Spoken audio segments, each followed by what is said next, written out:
I've decided to start a new life, without you. The words shattered the air like glass at our daughter's graduation dinner, silencing forks midair and freezing smiles into gasps. Gregory, my husband of 28 years, stood there with his champagne glass half raised, making an announcement that had nothing to do with our daughter's accomplishments, and everything to do with betrayal. I didn't cry. I didn't scream. I smiled. My name is Bianca Caldwell, and until that moment, I had spent my entire adult life as someone else's foundation. The dependable wife. The patient mother. The woman who put her dreams on hold so her husband could find himself, again and again. But that night, I wasn't heartbroken. I was prepared. You see? Gregory thought he was delivering a grand finale. He didn't know I had been quietly rewriting the script for months, watching, documenting, building my own exit. He didn't know that while he was sneaking around with a woman nearly 2 decades younger, I was preparing a sealed envelope that would change everything. That envelope was no goodbye, it was the beginning of something far more powerful. 50 pairs of eyes watched me as I placed it beside his plate and stood. I kissed our daughter on the cheek, wished everyone a lovely meal, and walked out into the sweltering Augusta heat with my head high and my future finally, my own. But what exactly was in that envelope? And why did it leave my husband chasing me into the street, desperate and undone? It started with a number that didn't belong. A $423 transfer to an unfamiliar account, buried beneath our usual mortgage payments and grocery runs. Most people might have missed it, but I'd spent 20 years managing our family finances. Numbers were my native language. And this one was whispering betrayal. At first, I told myself it was nothing. A glitch. Maybe Gregory had opened a side account for some surprise. But then came the second transfer. Then a third. Jewelry purchases. Restaurant bills from places we'd never been, at least, not together. That's when my stomach turned cold. I didn't cry. I didn't confront him. I got quiet. Instead of reacting, I started digging. I reviewed months of statements, combed through every transaction, and traced the money to a private account held under his name alone. And then, the final crack. A string of texts on his unlocked phone, filled with plans for a new life, with her. That was when I knew this wasn't carelessness. It was strategy. Gregory wasn't just cheating. He was preparing for an escape. But what he didn't know, what he never thought to consider, was that I was watching. That I had a strategy, too. He thought I didn't know. Thought I'd be blindsided. Broken, clinging to whatever pieces he left behind. But I wasn't just a betrayed wife, I was a financial strategist with 3 decades of experience and a memory like a scalpel. When Gregory started quietly siphoning money from our joint accounts, he forgot who'd been balancing our books all those years. I didn't scream. I strategized. I began backing up every bank statement, tracking each suspicious expense, and consulting with attorneys behind the scenes. But the sharpest blade in my arsenal wasn't hidden in spreadsheets, it was buried in a document Gregory had insisted we sign 28 years ago, a prenuptial agreement. Back then, he claimed it was to protect his future wealth. Ironically, that same document held a fidelity clause that now gave me every legal advantage. Gregory thought he'd walk away with his mistress and half our life. He underestimated the woman who once shelved her career for the sake of our family. I didn't wait to be left, I prepared to leave first. And when I did, I made sure I didn't just walk out of the marriage, I dismantled the illusion he built, piece by calculated piece. The courtroom smelled faintly of old wood and rain, fitting for a day that felt like both an ending and a reckoning. Gregory sat across from me, looking thinner, angrier, and far less confident than he had at that graduation dinner. His lawyer, a nervous young associate clearly out of his depth, whispered hurriedly while the judge reviewed our prenuptial agreement. Then came the moment I'd been waiting for. The fidelity clause remains in effect for the full duration of the marriage, the judge read aloud, her voice cutting through the tension like a blade. Gregory paled. His lawyer stammered something about expiration dates, but the judge wasn't buying it. She ruled to freeze our joint accounts, granted me temporary possession of the house, and confirmed that discovery of all hidden assets would begin immediately. Gregory looked like a man watching his empire crumble brick by brick. He muttered that this was outrageous. But the judge shut him down with a glance that said, "You should have read what you signed." I stood, calm and composed, every step of this carefully timed. This wasn't just about money. It was about power. About reclaiming the voice I'd quieted for nearly 30 years.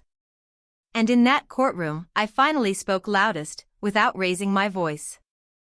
Gregory always prided himself on appearances, perfect family, perfect career, perfect smile at every cocktail party. But behind the curated image was a man who had built his life on illusion. And when the truth came out, the mask didn't just crack, it shattered. 2 weeks after the court hearing, his carefully constructed world began to fall apart. Mutual friends, once charmed by his charisma, slowly distanced themselves after hearing the full story. The beachfront property he'd promised Cassandra? Gone. The luxury car? Cancelled. And then came the most predictable twist of all, Cassandra left. She hadn't signed up for a man with frozen assets, a tarnished reputation, and mounting legal bills. According to her friend, she discovered Gregory's financial stability was mostly smoke and mirrors. The man who once sold her a dream couldn't afford to deliver it.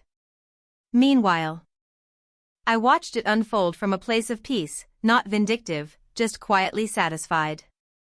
His downfall wasn't my doing, it was the natural result of his own deception. Gregory thought he could rewrite the narrative, cast himself as the victim. But the truth has a way of surfacing. And when it did, he was left with exactly what he'd earned. Nothing he hadn't tried to steal. While Gregory scrambled to keep his lies from collapsing, I was quietly building something real, something mine. With the joint accounts frozen and the house secure under the prenuptial agreement, I finally had breathing room, not just financially, but emotionally. For the first time in nearly 3 decades. I wasn't surviving, I was creating. I rented a modest office downtown, painted the walls myself, and hung a single framed quote above my desk. Sometimes the strongest women are the ones rebuilding from wreckage they didn't cause. My consultancy, Caldwell Financial Transitions, began with 2 clients, both women blindsided by betrayal. Just like I had been. But word travels fast when you're good at what you do. Within weeks, I had a waiting list. There was power in helping other women regain control over their lives, power in turning pain into purpose. Gregory used to say I played it safe, that I didn't understand risk. But building this business from the ground up? That was my leap of faith. And unlike his, mine wasn't built on lies. He lost everything trying to run from me. I found everything the moment I stopped chasing approval and started choosing myself. Amelia had always been the bridge between Gregory and me, our shared pride, our only child. The reason I stayed silent longer than I should have. I protected her from the truth during her final semester, wanting her to have one last moment of joy before the storm. But Gregory took that from her the moment he made his announcement, turning her graduation into a spectacle of betrayal. At first, I feared she'd resent me for not telling her sooner. But when she arrived at Diana's house, makeup smudged, voice trembling, heartbroken not just as a daughter, but as a woman, she threw her arms around me and whispered, "I'm so sorry he did this to you." Her anger wasn't mine to shape, it was hers, raw and justified. She confronted Gregory without hesitation, called out his cowardice, his lies, his failure not just as a husband, but as a father. It was both devastating and empowering to watch. I reminded her gently, "He's still your father. Your relationship with him is yours to decide." But for now, she chose me, not out of obligation, but understanding. And in that moment, I knew I hadn't just rebuilt myself. I had raised a woman strong enough to stand beside me. The final court date fell on what would have been our 29th wedding anniversary. Poetic, in a way, one last chapter closed exactly where it had begun. Gregory looked worn, smaller somehow. As if the weight of every lie had finally caught up to him. His business, once propped up by my behind-the-scenes management, was faltering. Cassandra, long gone, had moved on to a real estate developer with fewer secrets and more cash flow. When the judge ruled in my favor, upholding every clause of the prenuptial agreement, Gregory didn't argue. Maybe he knew it was over. Maybe, for the first time in our marriage, he understood what it meant to be powerless. He left with a suitcase, his name. And whatever remained in that secret account he'd guarded so carefully. I kept the house, my retirement, and 70% of our joint investments, though the real victory wasn't material. It was the quiet knowledge that I hadn't just survived, I had transformed. 6 months later, my consultancy was thriving.